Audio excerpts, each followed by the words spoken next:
Chovia há horas. O som das gotas pesadas batendo no telhado velho da padaria se misturava ao silêncio constrangido das pessoas dentro dela.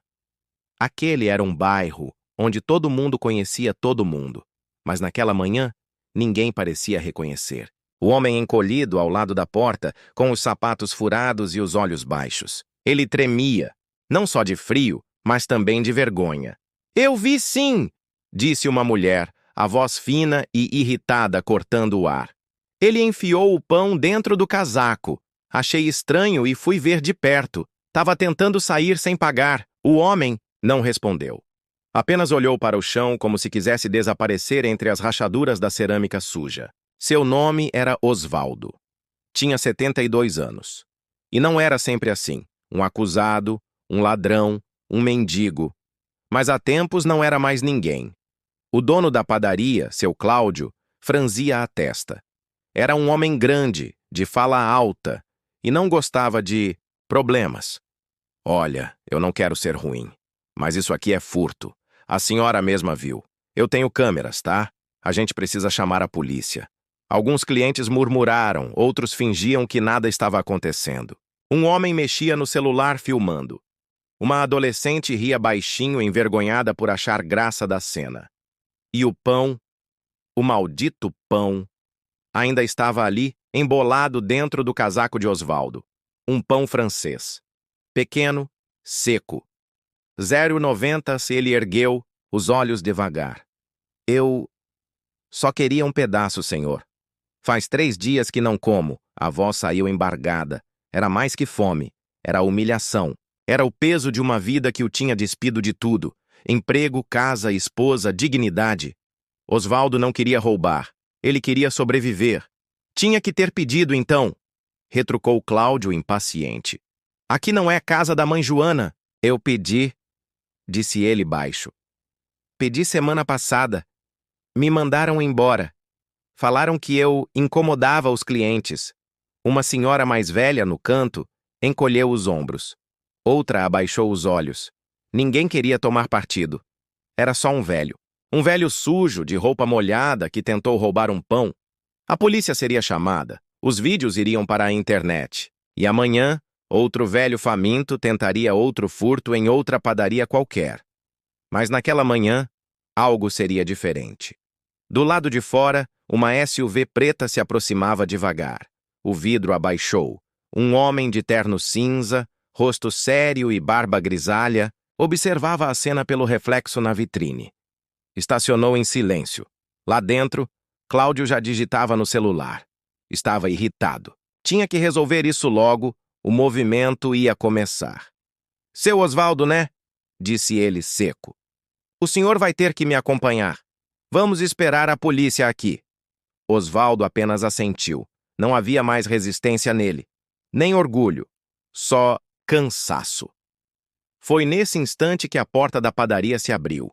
O ar frio da rua invadiu o ambiente e os olhares se voltaram para o homem que entrou. Alto, elegante, com postura firme. Não era dali. Dava para ver pelo jeito de andar, pelos sapatos, caros, pelo olhar atento. Mas não era arrogante. Tinha algo nos olhos, algo que fazia os outros se calarem sem saber por quê. "Bom dia", disse com voz pausada. "Está acontecendo alguma coisa?" Cláudio hesitou. Sim. Esse senhor tentou furtar um pão. Uma cliente viu. Eu tenho câmera. A gente já tá ligando para a polícia." O homem olhou para Osvaldo, depois para o pão, depois para o rosto de Cláudio. E então perguntou: "Qual o nome do senhor?" "Osvaldo." "Osvaldo Ferreira", respondeu o idoso, hesitante. "Entendo. O senhor está com fome?" Osvaldo engoliu em seco. "Tô sim, doutor. Muito." O silêncio retornou. Mas havia algo diferente agora. O homem deu um passo à frente.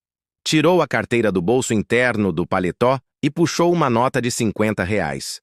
Colocou sobre o balcão. "Aqui está. Pelo pão. E pelos próximos 10 que ele quiser levar. Vamos evitar essa confusão." Cláudio ficou confuso. "O senhor é parente dele?" "Não." "Então por que está se metendo?" O homem olhou ao redor. Viu os celulares, os rostos, o velho encolhido no canto. Porque um sistema que criminaliza um idoso faminto por tentar comer não é um sistema, disse. É um fracasso coletivo. E eu não tô aqui para ver isso acontecer. Cláudio devolveu o olhar sem saber o que responder. Foi então que a mulher que denunciara o furto falou. Ele tentou roubar, sim, eu vi. O senhor não pode simplesmente pagar e fingir que nada aconteceu. Tem que ter justiça. O homem virou-se para ela. A senhora quer justiça? Claro, ele sorriu. Mas era um sorriso estranho. Um sorriso que ninguém entendeu de primeira. Então terá. E estendeu a mão. Meu nome é Júlio Mendes, juiz de direito da 7ª Vara Criminal, e este homem agora está sob minha responsabilidade. Todos silenciaram. A mulher deu um passo para trás. Cláudio empalideceu. Júlio continuou. Se alguém aqui quiser registrar boletim de ocorrência, será ouvido. E o processo será acompanhado por mim pessoalmente. Só quero lembrar que, caso esse processo avance, todas as imagens de segurança, testemunhos e o histórico do réu, que por sinal é primário, serão levados em conta. Fez uma pausa. Assim como será levado em conta o contexto. E o contexto é claro. Fome, miséria, negligência social. E isso não é crime. Isso é falha do Estado. Falha nossa. Um murmúrio tomou conta do lugar. Osvaldo apenas olhava, sem entender. Agora, disse o juiz, pegando o pão do balcão e entregando ao velho, o senhor vai comigo. Vamos resolver essa situação de outra forma, dignamente. Ninguém se moveu. Júlio passou por todos com Osvaldo ao lado. Antes de sair, virou-se e disse, que fique claro, hoje foi um pão. Amanhã pode ser a dignidade de qualquer um de vocês. O tempo cobra. E saiu. Do lado de fora, a chuva diminuía. Osvaldo, com o pão nas mãos, ainda trêmulo, sentia algo estranho no peito. Algo que ele achava que tinha esquecido. Alívio. No banco do passageiro da SUV preta, olhou para o homem que dirigia em silêncio e perguntou com voz baixa, por que o senhor fez aquilo? Júlio pensou por alguns segundos antes de responder. Porque há 30 anos meu pai passou fome, e ninguém fez nada por ele. Eu tinha 8 anos. Vi ele desmaiar na rua por falta de comida. Lembro do som da cabeça dele batendo no chão, do sangue. Lembro das pessoas olhando e indo embora. Fez uma pausa, os olhos fixos na estrada molhada. Eu jurei que, se um dia pudesse fazer diferente, faria. Hoje foi sua vez. Amanhã pode ser a de outro. Osvaldo olhava em silêncio, chorava, sem fazer barulho. E pela primeira vez em muito tempo, sentiu-se visto. A cidade passava pela janela. Prédios, ruas, luzes. Mas dentro daquele carro, um velho faminto e um juiz, calejado, dividiam algo que nenhuma lei podia explicar. Humanidade. O cheiro do pão ainda era forte dentro do carro. Misturava-se ao cheiro da chuva que escorria pelo para-brisa e ao silêncio denso que preenchia o espaço entre os dois homens. Júlio dirigia sem pressa, com as mãos firmes no volante. À sua direita, Osvaldo mantinha o pão no colo, como se fosse algo precioso demais para comer depressa. Olhava pela janela, os olhos cansados e vermelhos. Não dizia nada. O senhor mora onde, Osvaldo? A pergunta veio sem olhar direto, como se Júlio já soubesse a resposta. Não moro, doutor. Durmo onde dá, às vezes numa marquise da Avenida Norte, às vezes atrás do cemitério. Tem um cantinho ali onde a chuva não bate muito. Júlio assentiu, engolindo a própria revolta. E antes? Antes disso tudo? Antes. Osvaldo respirou fundo. Eu tinha casa, mulher, emprego. Era porteiro num prédio no centro. 25 anos no mesmo lugar. Até que minha mulher ficou doente. Câncer. A aposentadoria dela não dava para nada. Vendi o que tinha para tentar tratamento, mas não adiantou. A voz ficou presa. Depois que ela se foi, eu meio que fui junto. Fiquei devendo aluguel, perdi o trabalho E o resto o senhor já imagina. Júlio o olhou de relance. Viu no rosto dele o retrato de milhares de outros rostos, invisíveis, esquecidos, indesejados. O senhor tem filhos? Um. Mas não fala mais comigo. Culpa, talvez. Ou vergonha. Nem sei. A gente se desencontrou no tempo. O carro parou num semáforo. Um limpador de para-brisa rangeu, incômodo. Eu vou te levar para um lugar. Não é muito, mas é melhor que rua. E tem comida. Osvaldo olhou desconfiado. O senhor vai me deixar num abrigo? Não. Eu vou te deixar na casa da dona Neide. Quem? A mulher que salvou meu pai aquele dia. Quando ele desmaiou na rua. Ela apareceu do nada. Enfiou um pedaço de pão na boca dele, molhou com água, ajudou ele a levantar. Depois sumiu. Anos depois, eu reencontrei ela por acaso, já velhinha, cuidando de crianças de rua. Agora ela mantém uma casinha simples e recebe quem precisa. Quando posso, ajudo com o que tenho. Osvaldo não respondeu, mas apertou o pão contra o peito. Obrigado, doutor. De verdade. Não me chama de doutor, me chama de Júlio, ou de moço do pão. Como preferir. Os dois sorriram. Pela primeira vez o carro parou diante de uma casa simples, com um portão baixo e flores no quintal. Uma senhora negra de cabelo branco e vestido florido limpava o chão com um rodo velho. Ao ver o carro, levantou o rosto e sorriu como quem já sabia. Trouxe mais um, né, Júlio? Como sempre, Neide. Ela largou o rodo e abriu o portão. Osvaldo desceu devagar, sentindo as pernas trêmulas e o coração mais ainda.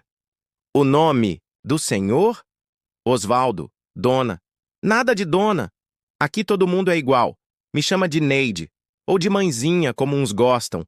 Ela segurou na mão dele com firmeza e o puxou para dentro. Vem, vamos tirar essa roupa molhada. Depois a gente conversa. A casa era pequena, mas aconchegante. Um sofá gasto, algumas fotos antigas na parede, cheiro de sopa e de lavanda. Lá dentro, 3 outras pessoas estavam sentadas. Uma mulher jovem com um bebê, um rapaz com o braço enfaixado e uma senhora que cochilava com 1/3 nas mãos. Cada um aqui tem sua dor, disse Neide, mas tem também sua chance.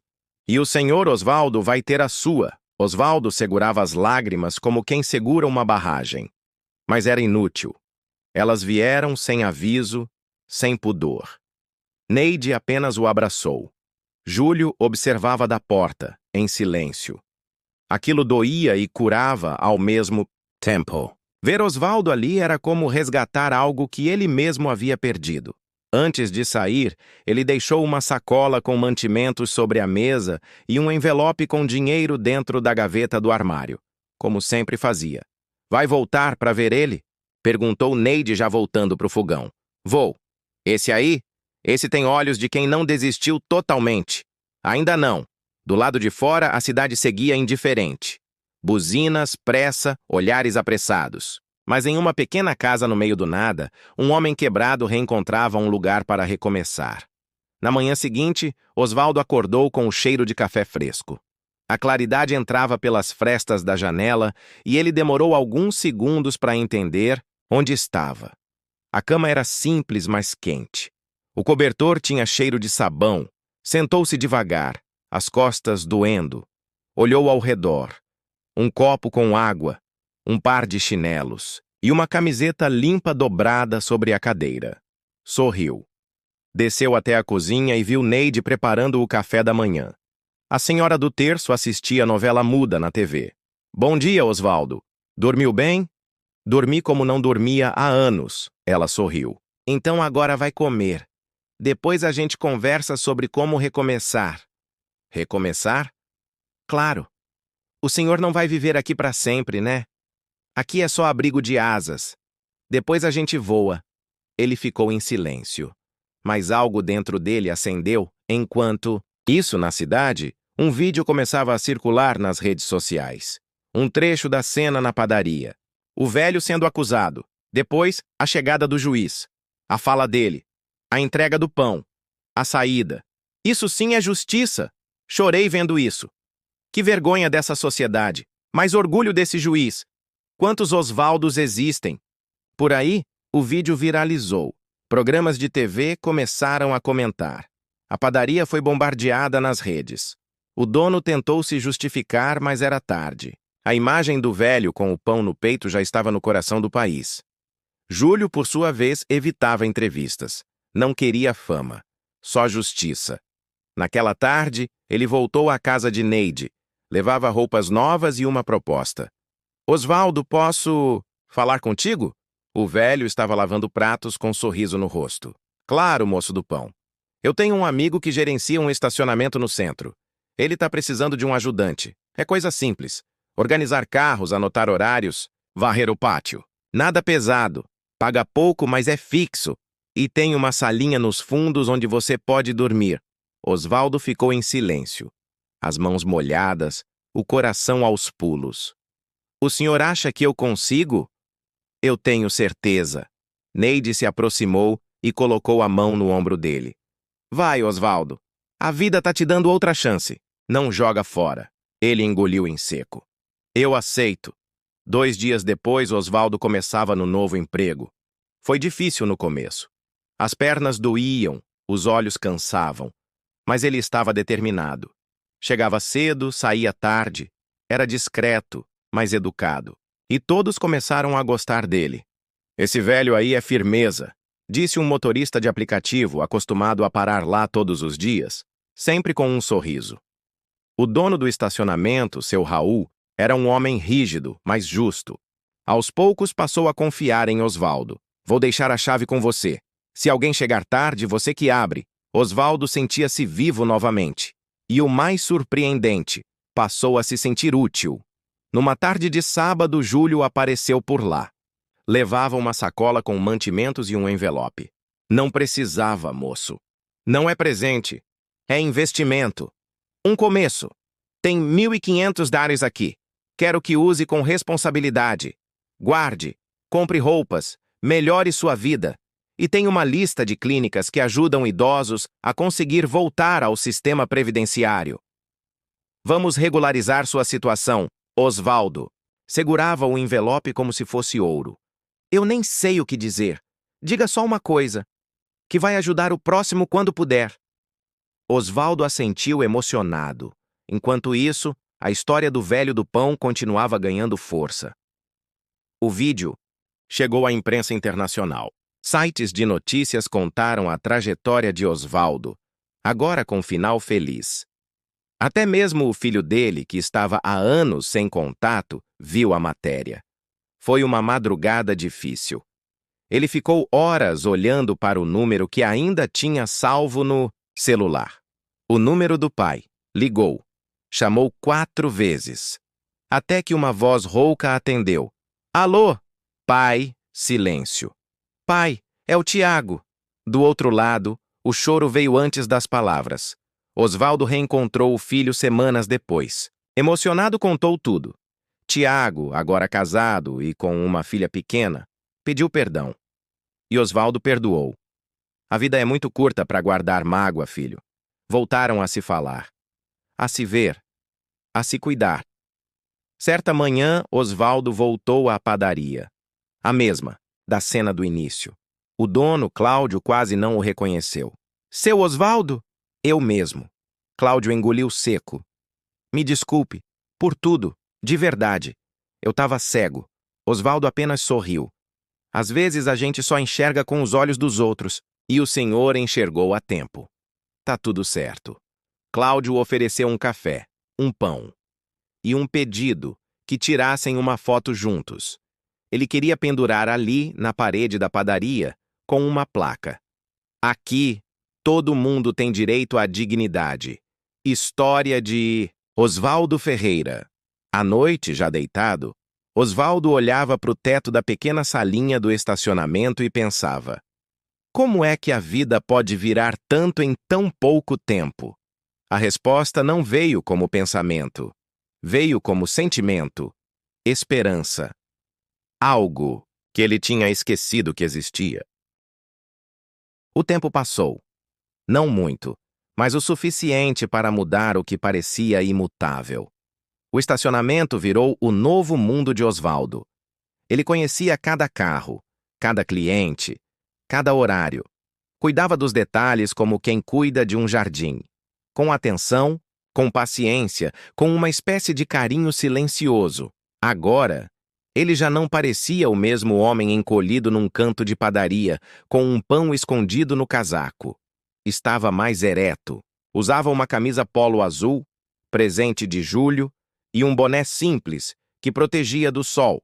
Às vezes, enquanto vigiava a entrada, passava os olhos por uma pequena foto colada na parede da sala onde dormia. Era um retrato antigo dele com a esposa, de quando os dois ainda moravam juntos no bairro de Ramos, antes do câncer, antes da queda. A imagem estava gasta, mas era o seu elo com o que havia sido. Agora, era também um lembrete de que tudo, até mesmo a dor, pode virar raiz de recomeço. Naquela manhã, Osvaldo limpava a calçada com uma vassoura velha quando ouviu um barulho de passos apressados. Virou-se e viu uma figura que não via. Há muito tempo, o juiz Júlio. Mas havia algo diferente nele. O rosto estava mais tenso, os olhos fundos. "Moço do pão!" exclamou Osvaldo, sorrindo. "Que bom te ver de novo!" Júlio tentou sorrir, mas não conseguiu completamente. "Bom te ver, Osvaldo. Tá tudo bem?" "Agora sim. Graças a você e aquela anja chamada Neide. Quer café?" "Quero, mas preciso conversar antes." Osvaldo deixou a vassoura de lado e entrou, com ele na salinha. Colocou água no fogo e puxou 2 cadeiras de plástico. "Aconteceu alguma coisa?" Júlio respirou fundo, tirando um envelope da pasta de couro que carregava. "Aconteceu. E preciso da tua ajuda." "Minha ajuda?" Osvaldo franziu a testa. "Lembra do vídeo da padaria?" "Claro. Como esquecer? Ele virou um símbolo, Osvaldo. A história tocou muita gente. E por isso, o tribunal me convidou para coordenar um projeto piloto. Um programa de ressocialização voltado a pessoas em situação de rua e pequenos delitos relacionados à sobrevivência. Vai funcionar como uma ponte entre assistentes sociais, psicólogos, defensores públicos e a comunidade. E o melhor, vamos ter um centro de acolhimento fixo, com estrutura, refeições, capacitação profissional. Osvaldo ouvia sem piscar. "E onde eu entro nisso?" Júlio colocou o envelope sobre a mesa. "Quero que você seja o primeiro mediador comunitário do projeto. Não como funcionário público, mas como testemunha viva. Quero que você vá nos bairros, nos abrigos, fale com as pessoas. Conte sua história. Ouça as histórias deles. Leve esperança. Mostre que dá para voltar." Osvaldo ficou em silêncio. O fogo do café começou a chiar. Mas ele não se mexeu. "Júlio, eu sou só um velho. Justamente. Um velho que viveu a dor, mas não se entregou. Que foi enxergado e que agora pode ajudar outros a serem vistos também. Quem melhor que você?" Osvaldo coçou a barba rala, emocionado. Olhou para o envelope. "E isso? Um contrato simbólico e um salário mensal. Pequeno, mas justo. O projeto começa em 60 dias. Dá tempo de se preparar. Preparar como? Cursos, aulas de escuta ativa, oratória. E eu já te inscrevi em um. Começa semana que vem." Osvaldo riu. "Eu? Em aula? Por que não? Aprender nunca foi luxo. E a gente ainda tem tempo." Nas semanas seguintes, Osvaldo virou aluno. Matriculou-se num curso de escuta e acolhimento oferecido por uma ONG em parceria com o programa da Defensoria Pública. A primeira aula foi num sábado chuvoso e ele quase desistiu ao ver a sala cheia de jovens. Mas ao entrar, a recepção foi outra. "O senhor que é o Osvaldo do vídeo? É um prazer ter o senhor aqui. O senhor inspirou meu TCC." Ele ficou sem saber onde colocar as mãos.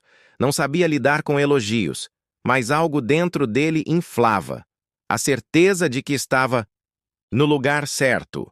Aprendeu sobre escuta ativa, empatia, mediação de conflitos, estruturas de acolhimento. Tomava notas em um caderno velho e lia à noite com uma pequena lanterna no quarto do estacionamento. E aos poucos, a voz dele foi mudando, ficando mais firme, mais clara. O corpo ainda doía, mas a alma parecia ganhar músculos. Um mês depois, Neide ficou doente. Uma infecção pulmonar que a deixou fraca, de cama. Osvaldo foi visitá-la assim que soube. Eu tô velha, meu filho. O corpo vai enfraquecendo. A fé vai ficando maior, disse ela com dificuldade para respirar. A senhora vai sair dessa. A gente ainda precisa da senhora. Ela apertou a mão dele. Não precisa mais, Osvaldo. Agora é você. Eu só abri a porta. Mas você transformou a casa. Osvaldo chorou em silêncio. Eu te amo, Neide. Eu também, meu filho. E tô tão orgulhosa. 3 dias depois ela se foi. A casa ficou silenciosa por dias. Mas a corrente de ajuda que ela criou não morreu com ela. Pelo contrário, os outros moradores se uniram para manter o espaço funcionando. Júlio mobilizou apoio. E Osvaldo agora era o elo principal. Ela plantou. Agora é a nossa vez de regar. No início do novo projeto batizado de Olhos de Rua, Osvaldo foi o primeiro a falar. Subiu num pequeno palco improvisado no salão comunitário de um bairro periférico e, diante de quase 60 pessoas, contou sua história. Um dia eu tive tudo. Depois perdi tudo. Mas o pior não foi perder casa, emprego ou comida.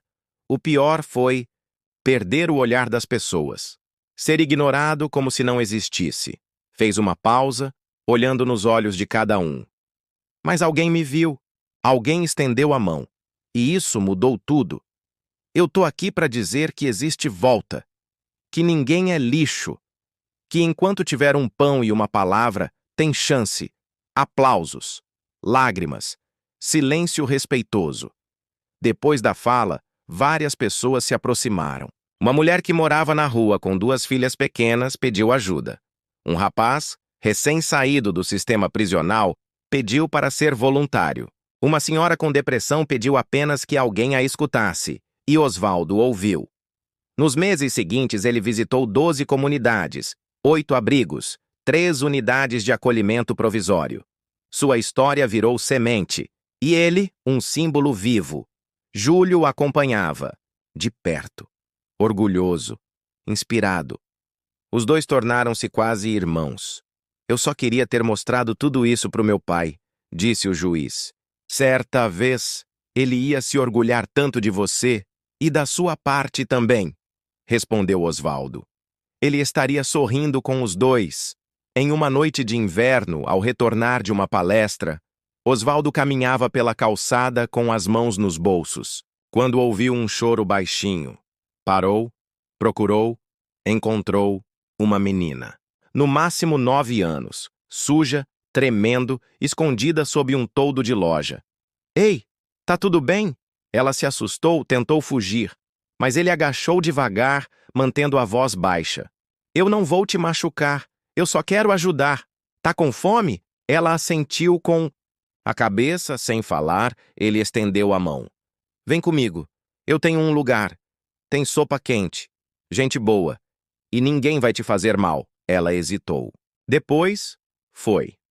Naquela noite, Osvaldo virou Neide. E a corrente continuou. Certa manhã, Osvaldo recebeu um envelope pelo correio. Não tinha remetente. Dentro, havia uma carta escrita à mão.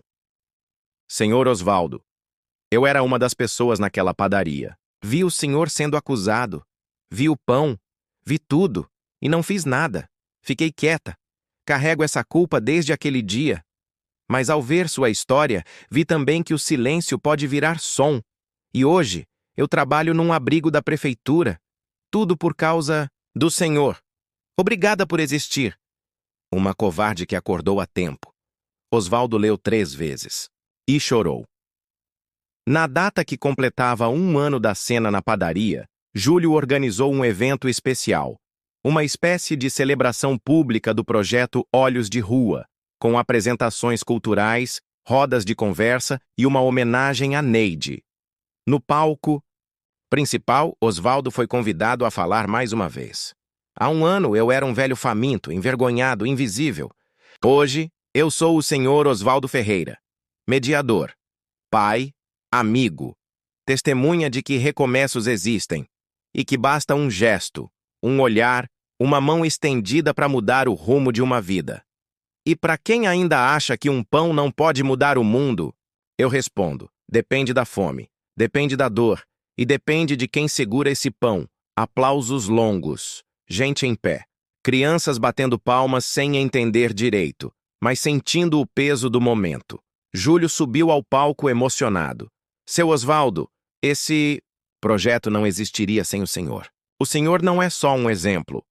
O senhor é o motor disso tudo. Entregou-lhe uma placa simbólica, por lembrar ao mundo que justiça é, antes de tudo, humanidade. Osvaldo segurou o objeto como quem segura o próprio coração. Na volta para casa, caminhando pela calçada, uma jovem parou ao lado dele. "O senhor é o velho do pão, né?" Ele riu. "Sou sim. Eu queria dizer que meu irmão saiu da rua por sua causa. Ele viu seu vídeo e procurou ajuda. Tá morando com a gente. Agora. Se não fosse o senhor, acho que ele não estaria mais aqui." Osvaldo tocou o ombro dela com delicadeza. Ele fez a parte dele. Eu só fui um espelho. No fim daquele dia, Osvaldo sentou-se em sua cadeira velha, na portaria do estacionamento. O sol se punha devagar, tingindo os prédios de laranja. Do bolso, tirou um pão francês, ainda fresco. Deu uma mordida devagar. Fechou os olhos e sorriu. Não pelo gosto, mas pela memória de tudo o que aquele pão tinha começado. O vento naquela manhã estava diferente, fresco, leve. Um daqueles ventos que parecem trazer notícia. E ele trouxe. Na calçada do estacionamento, Osvaldo varria folhas secas com seu ritmo habitual, lento, mas constante. A cidade já acordava. Os carros passavam apressados, os pedestres desviavam de poças d'água e buzinas cortavam o ar como navalhas. Mas dentro de Osvaldo, tudo era silêncio. Era como se o coração tivesse se adaptado ao novo ritmo. O ritmo de alguém que reencontrou seu lugar no mundo. Ele agora tinha uma rotina, uma função, um propósito.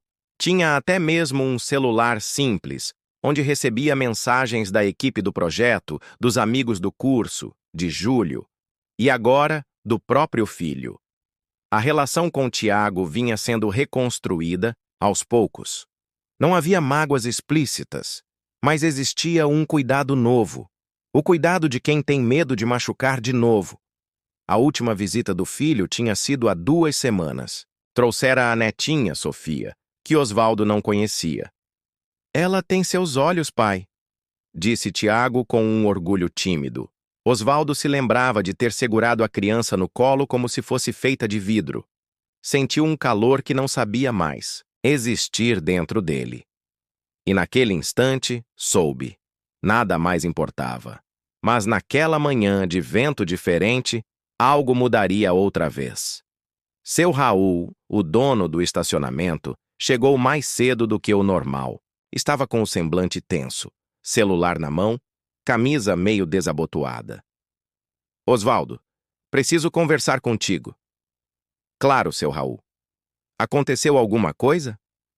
"Não sei bem como dizer isso, mas a dona do imóvel aqui, ela vendeu o terreno. O estacionamento vai fechar no mês que vem." Osvaldo sentiu como se o chão tivesse cedido sob os pés. "Como assim?" "Eu também fui pego de surpresa. Ela vendeu para uma construtora. Vai virar um prédio comercial. Tentei negociar, mas não. Deu. Eu mesmo vou ter que me virar." Osvaldo engoliu em seco. Não era só um emprego. Era o teto. Era a rotina. Era a base onde ele tinha reconstruído tudo. "Sinto muito, Osvaldo. Mas já comecei a procurar outro espaço. Se eu conseguir abrir em outro bairro, te chamo." Osvaldo tentou sorrir. "Eu entendo. Obrigado por ser tão justo comigo esse tempo todo." Raul balançou a cabeça, visivelmente constrangido. "Não fiz mais que minha obrigação." Osvaldo sabia que não era verdade. No mundo em que vivia, justiça não era o padrão. Era exceção. E Raul tinha sido exceção. Naquela noite, Osvaldo não conseguiu dormir. Deitado em sua pequena cama nos fundos do estacionamento, encarava o teto escuro. Pensava em tudo o que tinha construído e no medo de perder tudo de novo. O velho pavor da rua começava a espreitar nos cantos da mente, mas agora ele era diferente. Já não era o homem que apenas aceitava o destino. Agora ele tinha rede, apoio, ferramentas. Na manhã seguinte foi até o fórum procurar Júlio. Encontrou-o no gabinete afogado em papéis. Osvaldo! Que bom te ver. Tá tudo bem? Mais ou menos. Contou o que acontecera.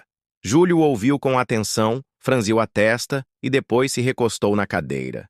A gente vai resolver isso. Como? Não sei ainda. Mas você não vai voltar para a rua. Isso eu prometo. Eu não quero caridade, Júlio. Só quero uma chance de continuar me sustentando. E é isso que vamos fazer.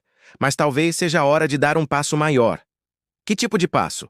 Júlio abriu uma gaveta, puxou um folder colorido e entregou a ele. Era um projeto chamado Estação da Esperança. Uma casa de acolhimento com cozinha comunitária, biblioteca, 3 quartos, espaço para cursos e uma pequena loja de produtos artesanais feitos por ex-moradores de rua. Isso aqui tá para ser inaugurado mês que vem. Mas ainda falta alguém para coordenar o lugar. Não é só morar lá, Osvaldo. É administrar. Ser a referência. A alma do espaço. Osvaldo folheava o material com mãos trêmulas. Você acha mesmo que eu consigo?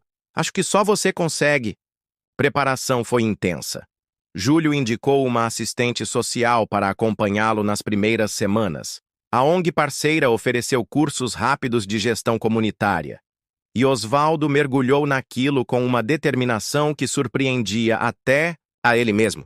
Conheceu o imóvel. Era simples, mas cheio de potencial. A antiga casa de uma família que havia se mudado para outro estado e doado o espaço para a prefeitura com a condição de que servisse à comunidade. Osvaldo passou dias ajudando na pintura, limpando janelas, reorganizando móveis. Aqui vai ser a sala de escuta, aquele canto, a cozinha solidária e o quartinho do fundo. Vai ser o meu. Aos poucos, Estação da Esperança virou realidade. No dia da inauguração, uma fila de curiosos e moradores do bairro se formou na calçada. Havia música, bolo, faixas coloridas. Júlio discursou primeiro. Esta casa é fruto de uma história que começou com um pão. Um pão que parecia pequeno, mas que carregava o peso da fome, da injustiça e do abandono. Hoje ele virou símbolo de algo maior, a força de um recomeço. Depois passou o microfone a Osvaldo. Quando eu entrei aqui pela primeira vez, tive medo. Medo de fracassar, medo de decepcionar. Mas aí me lembrei do que Neide dizia. Só não erra quem nunca tentou mudar o mundo. Então eu vim. Com medo mesmo. E hoje quero dizer a vocês, este lugar é de vocês, é nosso. E aqui, ninguém vai ser invisível. Aplausos.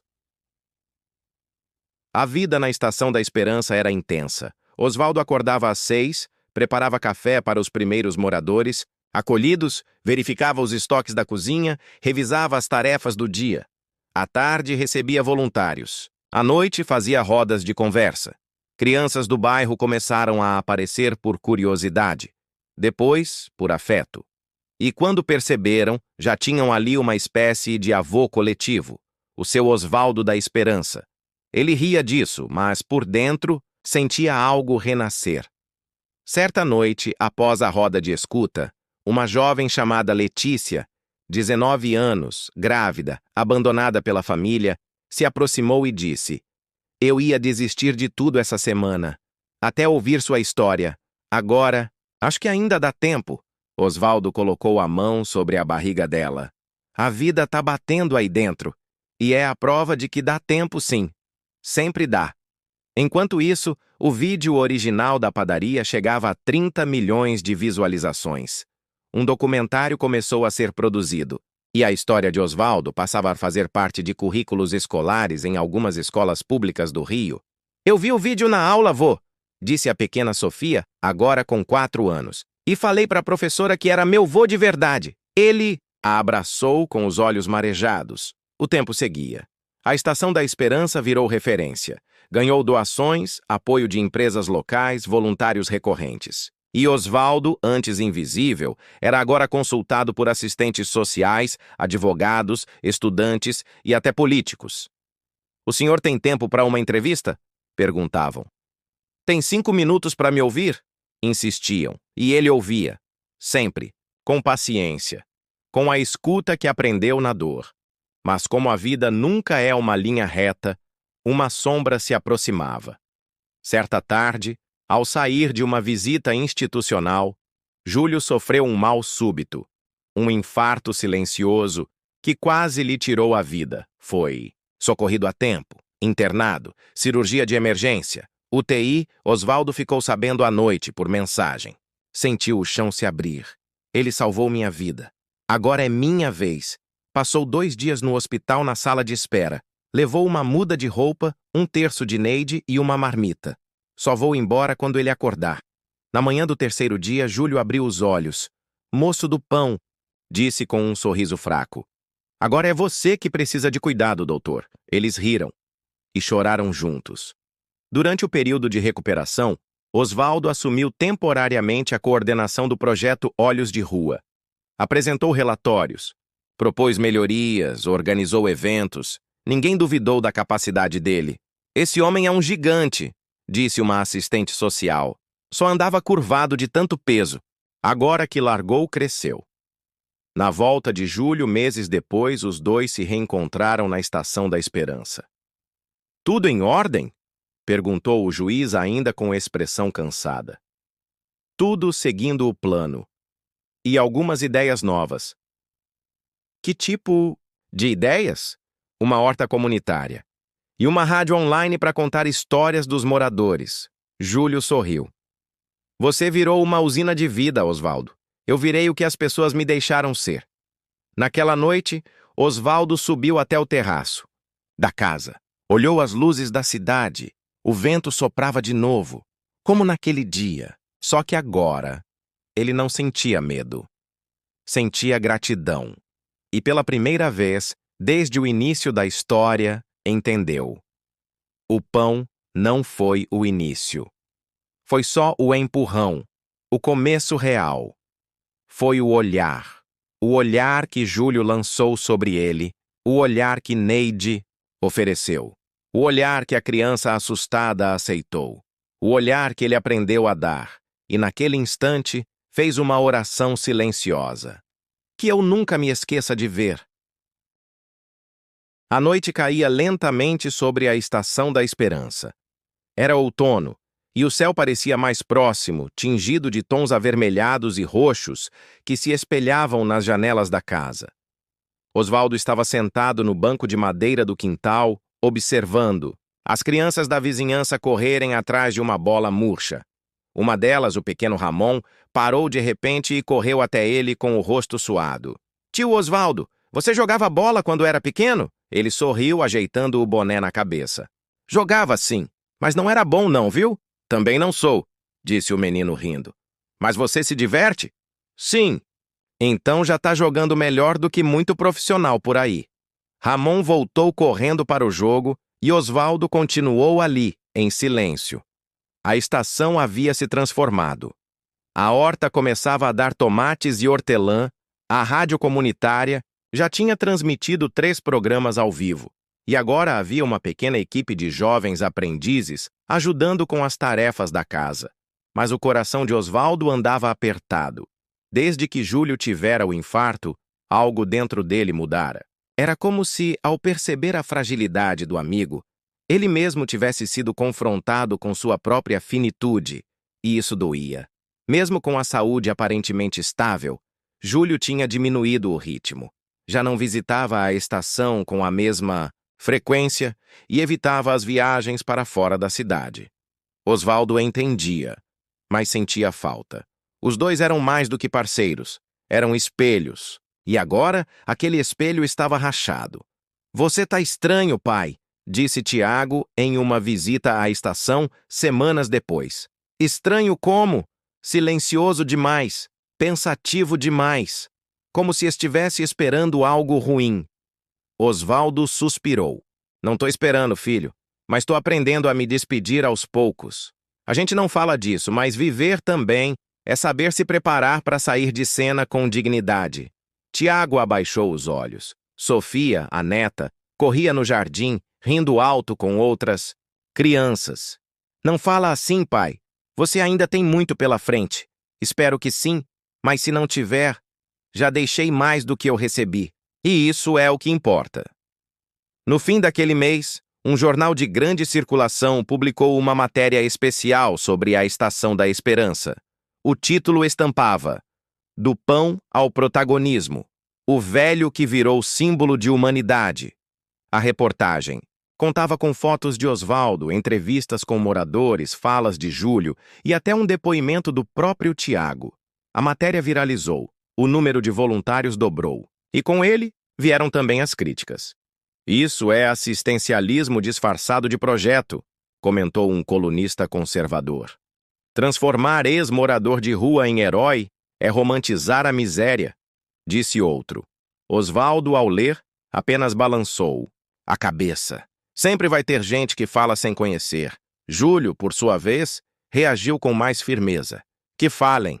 Enquanto eles discutem, você muda vidas de verdade. Os meses seguintes foram intensos. A estação abrigou uma mãe com 3 filhos que fugia de um relacionamento abusivo. Abriu um espaço para oficinas de costura e marcenaria. E Osvaldo, apesar do cansaço visível, se recusava a parar. O senhor precisa descansar mais, disse Luciana, uma das novas voluntárias. Quando o silêncio virar barulho, eu descanso, respondeu ele, enigmático. Luciana não entendeu na hora, mas dias depois, durante uma visita ao antigo ponto de ônibus onde Osvaldo costumava dormir antes da padaria, entendeu. O lugar estava limpo, reformado. Agora era um pequeno posto de acolhimento rápido da prefeitura, criado em parceria com o projeto. Ali, onde antes se dormia ao relento, agora havia sopa, cobertor e alguém para ouvir. O senhor nunca pensou em escrever um livro? Perguntou uma repórter jovem após entrevistá-lo para um documentário. Eu nem sei escrever direito, mas sabe contar. E histórias vividas tocam mais do que palavras bem escritas. Osvaldo pensou por um momento. Talvez, mas minha história é de muitos, de gente sem nome, sem capa de livro. Se um dia eu contar, vai ser para falar deles, não de mim. Certa tarde, uma van da prefeitura parou em frente à estação. Dela desceu uma jovem mulher com o olhar perdido, arrastando uma pequena mala com uma das rodas quebradas. Tinha o rosto inchado, o corpo magro demais. Osvaldo se aproximou com a calma de quem já viu demais. Seja bem-vinda. Ela não disse nada. Quer sentar um pouco? Ela assentiu e ele a levou até a varanda. Tem café fresco? Ou chá, se preferir. Chá, disse ela com a voz falhada. Você tem nome? Marina. Eu sou Osvaldo. Aqui ninguém pergunta o passado se você não quiser contar. A gente começa do agora. Ela olhou para ele como quem vê um milagre. Obrigada. Marina ficou. E, aos poucos, como outros antes dela, começou a florescer. Cuidava da horta, fazia bordados, conversava com os adolescentes da vizinhança. E um dia, enquanto limpava os livros da pequena biblioteca, encontrou um caderno velho com anotações de Osvaldo. Ali estavam pedaços soltos da história dele. Frases curtas, rabiscos, memórias desconexas. Ela procurou Osvaldo no quintal. O senhor escreve bonito? Mesmo achando que não sabe, ele riu. Isso aí são só pensamentos que não cabem na cabeça. Devia publicar. Já me falaram isso, mas quem vai querer ler as dores de um velho? Eu queria. E acho que muita gente também. Ele a olhou surpreso com a firmeza da voz. Se um dia sair algo, vai ter seu nome na dedicatória. Promete? Prometo. 1 ano após a inauguração da estação, Júlio voltou com um novo projeto: criar uma rede nacional de estações, com base no modelo que Osvaldo ajudara a construir. E quero você como consultor oficial. Consultor? Isso mesmo. Vai viajar comigo. Vamos a outros estados. Contar a experiência, orientar as adaptações. Você é o coração disso tudo. Júlio, eu já tô com idade. Viajar de cidade em cidade? Vai comigo. Devagar. Um lugar por mês. Sem pressa. Osvaldo pensou por alguns segundos. Se tiver pão fresco no café da manhã, eu vou. Os dois riram. E assim começou uma nova fase. Osvaldo percorreu cidades pequenas e capitais. Visitou centros de acolhimento, participou de rodas de conversa, sentou-se em praças com moradores de rua e ouviu histórias que faziam o peito doer. Eu achei que já tinha visto tudo, disse ele a Júlio após ouvir um homem contar como sobreviveu. Em um lixão durante 5 anos. Ninguém vê tudo, mas a gente precisa continuar tentando enxergar. Num desses encontros, uma menina de 12 anos, morando em abrigo com os irmãos, entregou-lhe um bilhete.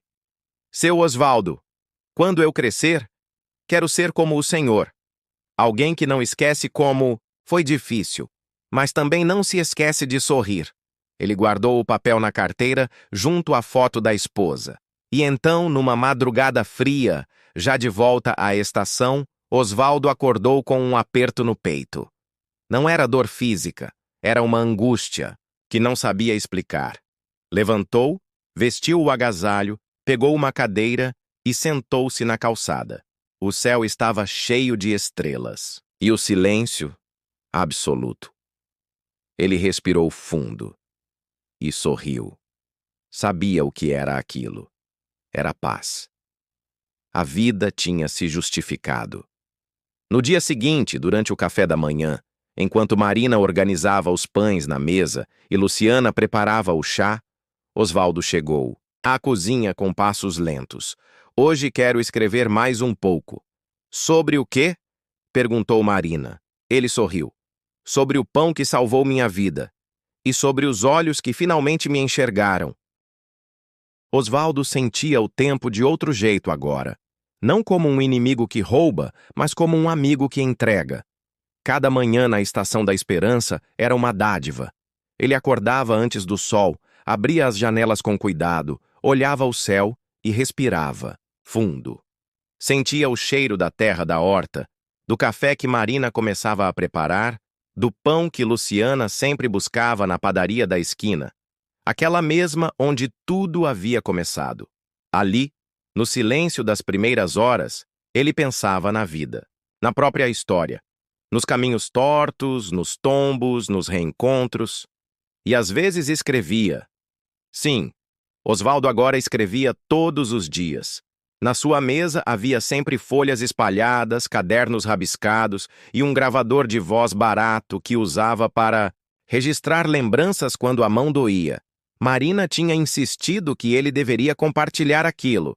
Então ela mesma começou a digitar os manuscritos em um computador doado, formatando tudo como um livro real. O título provisório? O Dia em que roubei um pão e recuperei a mim mesmo.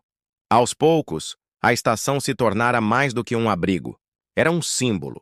Agora, abrigava até oficinas culturais, rodas de leitura, grupos de apoio emocional e pequenas feiras de artesanato feitas pelos acolhidos. Pessoas de longe vinham conhecer o lugar do velho do pão. Mas Osvaldo, humilde como sempre, nunca se deixava deslumbrar. Eu só fui o começo. O resto é todo mundo. Júlio, por sua vez, estava mais presente. Recuperado do infarto, porém mais reflexivo. Os dois conversavam muito sobre legado, sobre o que fica depois que a gente vai. O que você acha que as pessoas vão lembrar de você, Júlio? Talvez que fui um juiz que não se escondeu atrás da toga. E você? Eu espero que lembrem que eu era alguém que soube ouvir. Os dois riram. Certa tarde, Osvaldo recebeu uma carta especial. Era do próprio presidente do Tribunal de Justiça do Estado, convidando-o para ser homenageado em uma cerimônia pública pelos serviços prestados à população em situação de vulnerabilidade. A carta terminava com uma frase: O Senhor nos ensinou que a justiça só existe quando vê e sente. Ele mostrou a carta a Marina com um sorriso tímido. Acham mesmo que eu mereço isso tudo? Osvaldo, o mundo devia ter mais vergonha de não ter feito isso antes. A homenagem foi emocionante. O auditório estava cheio. Juízes, defensores, promotores, servidores, representantes de ONGs. Mas também estavam lá pessoas da rua, do abrigo, da favela, da padaria. Tiago e Sofia sentaram na primeira fileira. Júlio fez o discurso de abertura. Conheci Osvaldo num dia em que todos queriam puni-lo por um pão, e descobri que o crime não era dele, era nosso, por tê-lo deixado chegar àquele ponto sem que ninguém o visse. Desde então, ele nos ensinou a ver melhor. E por isso, hoje, é o maior exemplo de justiça viva que eu já conheci. Osvaldo subiu ao palco sob aplausos de pé. Vestia um terno simples, emprestado, mas estava digno como nunca. Quando fui acusado de roubar um pão, eu tinha perdido tudo. Mas naquele dia, alguém fez algo que ninguém mais tinha feito há muito tempo. Me olhou como um ser humano. Isso foi mais do que ajuda. Foi salvação. Fez uma pausa. Respirou fundo. Hoje, se eu puder pedir uma coisa, é que todos aqui se lembrem que um gesto pequeno pode ser o milagre de alguém. Não precisa muito, só um olhar e um pouco de pão. Aplausos longos emocionados. Nos dias que se seguiram, a procura pela Estação da Esperança aumentou. Mas com ela, também cresceu a responsabilidade. Osvaldo, cada vez mais cansado, já não conseguia dar conta de tudo sozinho.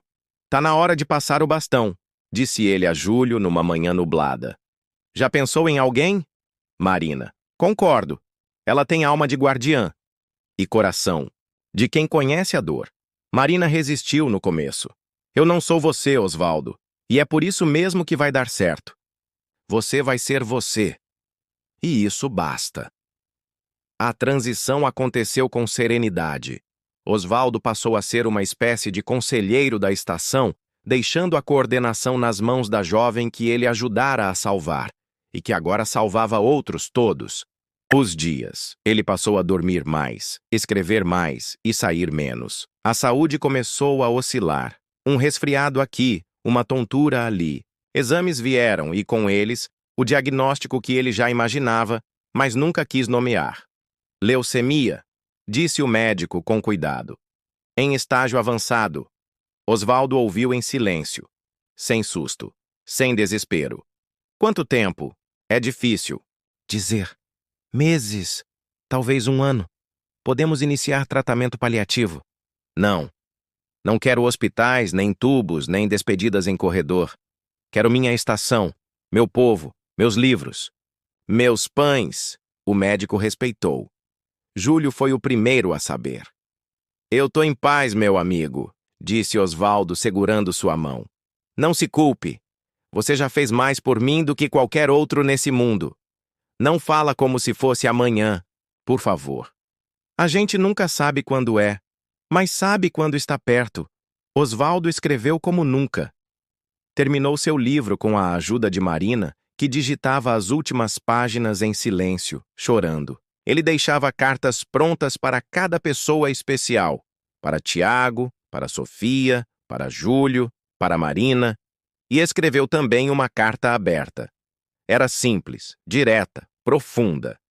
Se você está lendo isso, talvez ache que é o fim da minha história. Mas não é. Porque ninguém morre enquanto o bem que fez ainda respira em alguém. Eu fui um velho ignorado. Depois um velho ouvido.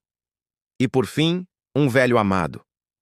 Se você vir alguém com fome, com frio, com medo, dê um pão e olhe. Olhe de verdade. Pode ser que você não salve uma vida, mas pode devolver a vontade de viver, e isso já é tudo. Na última semana de sua vida, Osvaldo pediu para sentar no banco do jardim, onde o sol batia pela manhã. Marina o cobriu com um cobertor. Júlio chegou com um pão fresco e um café. Passado na hora, os três ficaram ali, em silêncio, compartilhando a presença. Sofia correu pelo quintal. Tiago observava de longe com os olhos marejados. Se eu for hoje, vou sorrindo, disse Osvaldo. Você não vai hoje, respondeu Marina. Mas se for, guarda bem o que eu disse. Qual parte? Que viver é olhar, e olhar é amar. Ele segurou a mão dos dois. Prometam que vão continuar. Prometemos. Na manhã seguinte, Osvaldo não acordou. Estava em sua cama, com o rosto sereno, o caderno sobre o peito. E, ao lado, uma caneca de café ainda morna, deixada por Marina antes do sol nascer. O Brasil inteiro chorou a morte de Osvaldo Ferreira. Houve reportagens, homenagens, escolas batizadas com seu nome, prêmios criados em sua memória. Mas o que mais tocou foram os milhares de relatos anônimos. Ele me ouviu. Ele me deu um cobertor. Ele me fez sentir humano. Ele salvou minha vida com um olhar. No dia da missa de sétimo dia, a estação da Esperança ficou lotada. Júlio fez um último discurso.